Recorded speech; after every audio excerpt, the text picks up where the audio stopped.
Hello, everyone, and welcome back to English Channel. I'm Emily, and I'm so happy to be here with you all today. And I'm Paul. We're so happy you're here with us today. We really are. And before we dive into today's super interesting topic, we have a quick favor to ask. Yes, if you like our podcasts and find them helpful, please subscribe to our channel. It helps us a lot. And hit that like button. It tells us you enjoy what we're doing. And don't forget to share this episode with your friends who are also learning English. Sharing is caring. Absolutely. We love helping more and more people improve their English. So, about today's topic, Paul, I was thinking about something we all do every single day. Oh, I think I know where you're going with this, Emily. Our daily routines. Exactly. But not just any daily routine. We're going to talk about daily routines using a very special tense, the present perfect. Ooh, the present perfect. Some people might find it a little tricky, but we're going to make it super easy and fun today. That's right. We'll show you how useful it is when you talk about your daily life, especially when you want to connect something you did in the past to now. So, Emily, let's start with a simple question. What have you already done today? I'm curious. Oh, great question, Paul. Let's see. I've already woken up, of course. That's usually the first thing for most people. Yes, unless you're a night owl. And after you've woken up, what's next? Well, I have already made my bed. It's a small thing, but it makes my room feel tidy and ready for the day. And I've already had my coffee. That's a very important part of my morning routine. Ah, coffee. A true essential for many. I've also had my coffee. Actually, I've had 2 cups already. Wow, 2 cups. You're really energetic today, Paul. Have you eaten breakfast yet? That's a good question. I've already eaten breakfast. I had some toast and eggs. What about you, Emily? Have you had breakfast? Yes, I have. I've already had some fruit and yogurt. I try to eat something healthy in the morning. So you see, listeners, we're using have or has plus the past participle to talk about things we've completed. It's like saying, this action is finished and it's relevant now. Exactly.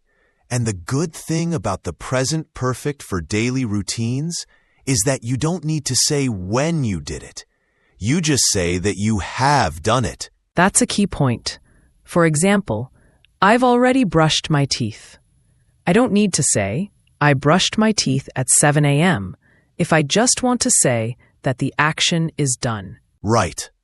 It's about the completion of the action, not the exact time.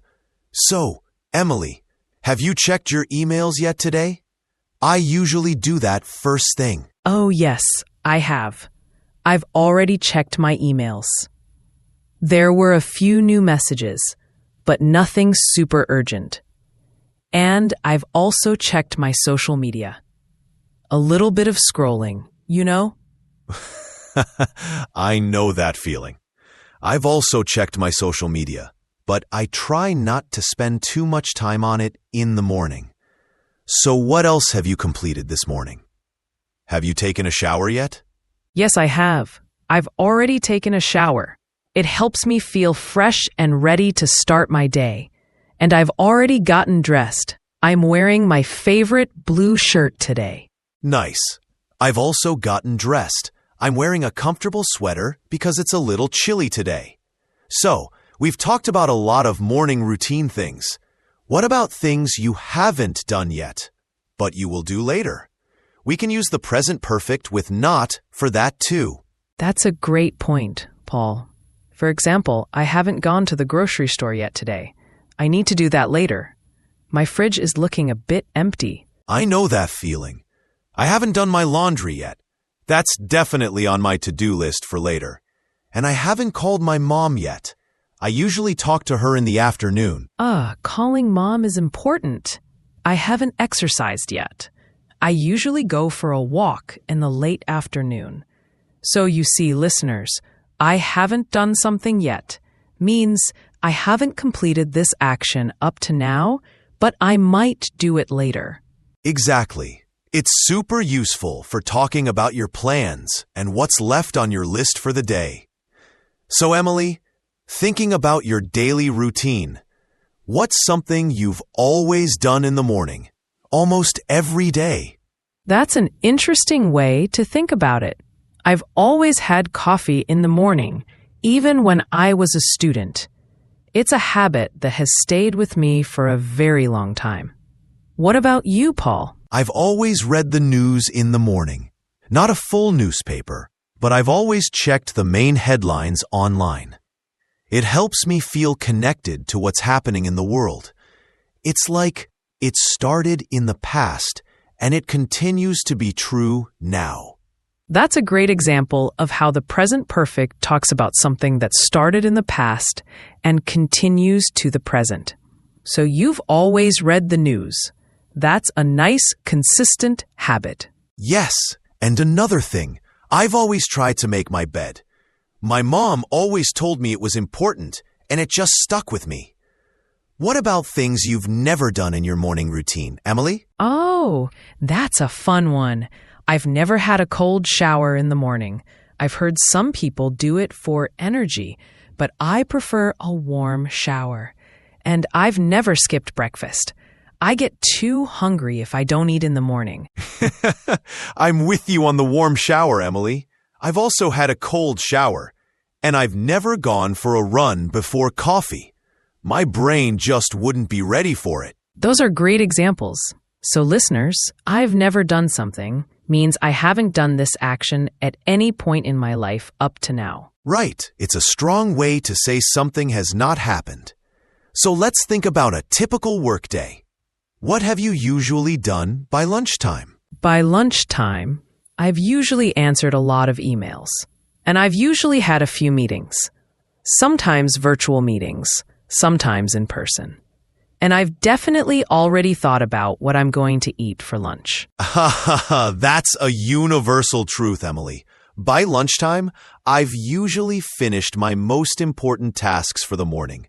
And I've usually gone for a short walk to get some fresh air. It helps me clear my head. That's a really good habit, Paul. So we can use already with the present perfect to say something has been completed even earlier than expected, or just to emphasize completion.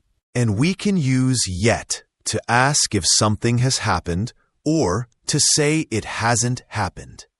For example, have you finished your work yet? Or, no, I haven't finished my work yet. Perfect. So, let's try a little practice for our listeners. Imagine you're at the end of your day. What are some things you would say you have done or haven't done yet? Okay, I can start. By the end of the day, I've usually cooked dinner, and I've usually watched a little TV. But I haven't gone to bed yet, of course. Good examples, Paul. By the end of the day, I've usually read a chapter of a book.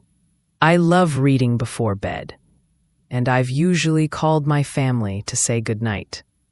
But I haven't packed my bag for tomorrow yet. I usually do that right before I go to sleep. That's smart. Packing the night before saves time in the morning. So you see, listeners, the present perfect is very versatile. You can use it for things that have just happened, things that started in the past and are still true now, or things that have happened at some point in your life up to now. It really is. And it's so helpful for talking about your daily routine without always needing to say at 8 a.m. or at 9 p.m. It focuses on the action's completion and its connection to the present. So, let's think about some common activities. Emily, have you ever lost your keys? I have, many times. Oh, yes, I have. I've lost my keys so many times. It's always a little moment of panic, isn't it? and then you find them in the most obvious place. Always. So, there. I've lost my keys means it happened at some point in the past, and it's relevant because it's a common experience. Or, I've just found my keys means it happened very recently. Exactly. Or, I haven't found my keys yet, which means I'm still looking for them. This tense is really good for those situations. It gives a natural flow to your conversation about everyday events. It does, and it's super common in English, so mastering it really helps you sound more natural. Let's talk about something else. Have you ever forgotten to set your alarm clock? Oh yes, I have. And then I've overslept. That's happened a few times, especially when I'm really tired. And then I've rushed to get ready. Me too.